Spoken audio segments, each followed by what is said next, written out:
Hello and welcome to the morning sports briefing here on New Zealand Sports Radio. Hi, I'm Paul and I'll be your host this morning on Sunday, the 4th of April. And hope you're all having a wonderful long weekend here in New Zealand. Right, in the news today, we have cricket action, both one-day internationals and test matches. The NRL is in its fourth round. We'll also talk about the NBA and the NBL and the basketball action there, as well as the A-League football. The Super Rugby Aotearoa and Super Rugby AU both had games yesterday. In the cycling, it's Tour of Flanders today. And we have the golf in the PGA and the LPGA as well. This is your best way to start the day up to speed with all of the important sports news. And don't forget, we'll be back tomorrow at 7 a.m. Where we'll also have news from the final round of the New Zealand Jet Sprint Championships that were held down in Wanaka yesterday. Sorry, I don't have the results for you this morning, but we'll get that back for you for tomorrow. It's kicking off with that golf action, and in the PGA, it's the third round of the Vernon, Texas Open with Danny Lee in action in that one. Currently, it's the third round, and Tringle is leading the way at 9 under par, 2 shots ahead of the chasing pack. Danny Lee, unfortunately, missed the cut for the weekend. He had a real tough tournament, withdrawing at 10 over par in that one. In the LPGA, it's the A&A Inspiration with Lydia Ko in action in this one. After some a tough sort of second round, which saw her slip back a bit. First round. In the second round, she's pulled herself back, so she's now at 5 under par, tied 7th, 4 shots behind the leader, Taven Tanakit. But Lydia Ko going well, heading into the third round there at the LPGA. As I say, we have the second of the monuments this year, which are the top 5 one-day races in cycling happening. It's the Tour of Flanders over there in Belgium. Coverage of that is from 10 p.m. this evening on Sky Sports. So I'll bring you that result tomorrow morning at 7 a.m. with the morning sports briefing. Over in the A-League, and just one game yesterday, as Brisbane Roar took on Western Sydney Wanderers, and that one finished 1-1 there, with Brisbane Roar now in 7th place, taking Western Sydney Wanderers in 5th there. So SC Wanderers losing the opportunity to make some ground on the top teams there, and with the teams around them having played less games, they'll be a bit concerned about that missed opportunity there by Western Sydney Wanderers. Today, one game as Melbourne Victory, who are in bottom of the table in 12th place, take on Sydney FC, who are in 6th. So the away team there, clearly favourites in that one. Over in the basketball then, and we'll head over to the NBA first. There were 10 games yesterday, including the Pelicans in action against the Hawks.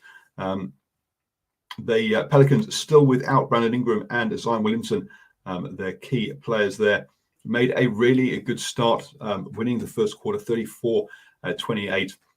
But after that, they lost every single quarter to the Hawks. The Hawks went out to win 126-103. So a real comfortable win for the Hawks there. Leading the Pelicans, including Steve Adams, was also not available for this one. But with 21 points, Kira Lewis came off the bench and led the scoring for the Hawks. They were led by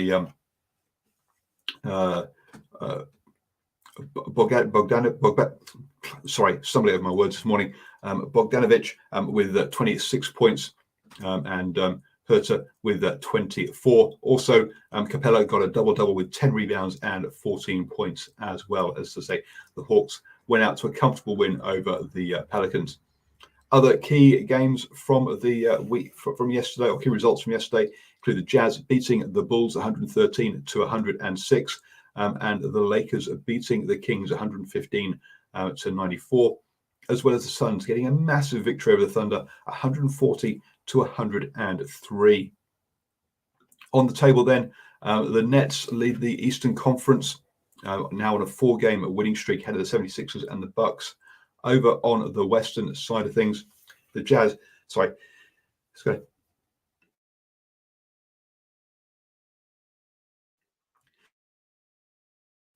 Oh dear, bless me. The Jazz lead the Suns and the Clippers there. The Jazz on an 8-game winning streak at the moment. Moving on to the NBL then, and 2 games from yesterday. Melbourne United beat the Taipans. Sorry, that was on Friday. Yesterday, the Kings beat the Bullets 90 to 71, and the 36ers beat the Hawks 84 to 72. So 2 relatively comfortable wins there in the NBL. The Phoenix will be Southeast Melbourne Phoenix will be taking on the Breakers today. Well, that starts at 5 p.m. As well as the Taipans back in action against Melbourne United after facing each other on Friday night. Over then to the NRL, and we had 2 games yesterday, and the Sharks continued the trouncings that we've been seeing in this round, beating the Cowboys 48 to 10 in that one. And the Titans did a little bit better against the Raiders. Raiders having the lowest winning margin or lowest winning score of the week, the round, and winning that one 20 to 4. So still very comfortable there. So yeah, very much a round of big wins for the teams. Do join the boys on Wednesday evening for the standoff. We'll round up the entirety of this round as well as preview round 5. Today, the Warriors take on the Roosters, and that's kicks off at 8:15 p.m. Over in the rugby then, and in Super Rugby Aotearoa, we had the Blues taking on the Hurricanes in what was a very scrappy first half. Not the best of rugby there. A couple of yellow cards for the Hurricanes, for Karifi and also Ardie Savea. And some really poor commentary trying to explain what was going on, unfortunately, which leads to that sort of outcries on Twitter, etc. But the Blues had a slender 10-9 lead at halftime. In the second half, though, they came out and were much calmer and much looked after the ball a lot better, turning over a lot less, and went on to win 27 to 17 in this one. The Hurricanes really just their attacking patterns really just lacking bite in this, because this game was there for them to win. Congratulations to AJ Lamb, who made his debut for the Blues in that one.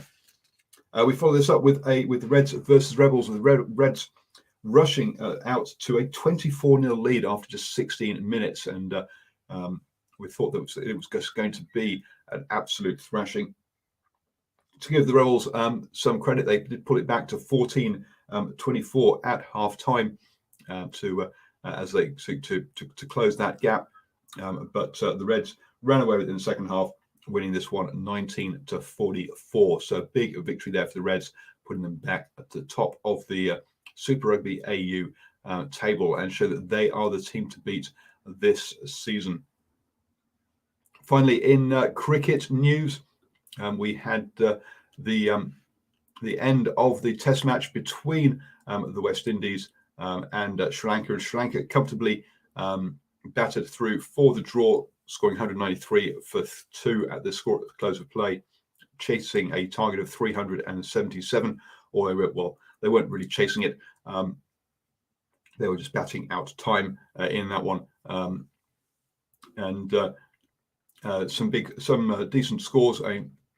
with the captain scoring 75, Karen Tane, and Fernando also scoring 66, not out, to comfortably see them draw that game and draw the series. Both test matches were withdrawn, so 0-0 draw for the series between those two.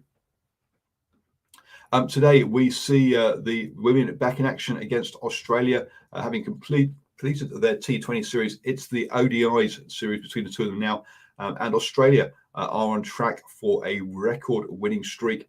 They have their run stands at 21 wins, which equals Ricky Ponting's side of 2003. And they'll be looking at going one better today against New Zealand women. So do catch that one, obviously, on Spark Sport. Also, with the one-day internationals between, or second one-day international between South Africa and Pakistan is today as well. Pakistan currently lead that series 1-0 in that one. So the international cricket is still in flow. You have now started the day the best way, up to all the important sports news. Hope you're having a wonderful Easter, folks. And we'll be back here at 8 p.m. this evening with the Super Rugby review show. So do join us as we wrap up all the action from the Super Rugby.